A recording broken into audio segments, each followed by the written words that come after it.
بين مالي والمنتخب المغربي مستوى عالي خاصة من الناحية البدنية، وإحنا نشوفوا مع بعض في المباراة خفنا شوية، قلنا لو تأهل المنتخب المغربي لهذا الدور بهذاك الريتم العالي.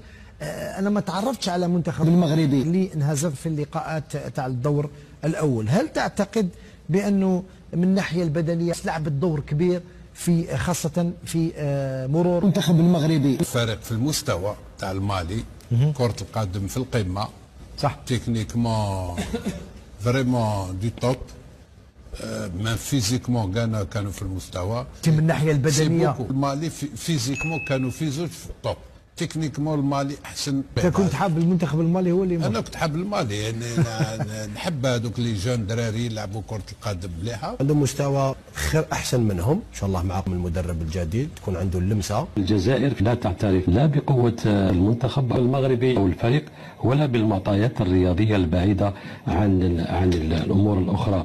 تقريبا ما شاء الله كلهم قامات فارعة، أقوياء جدا بدنيا. ثانيا المستوى الفني أو المستوى التقني والتكتيكي. لماذا؟ اللاعبون الجزائريون ليسوا خريجي مدارس تكوينية محترفة، اللاعبون الجزائريون هم خريجو بطولة منحرفة، عشوائية في التسيير، عشوائية في كل شيء. حكيمي والكرة الذهبية رسميا أشرف حكيمي هو اللي إن شاء الله بإذن الله يكون البالون دور ديال هذا العام ديال إفريقيا. ونهار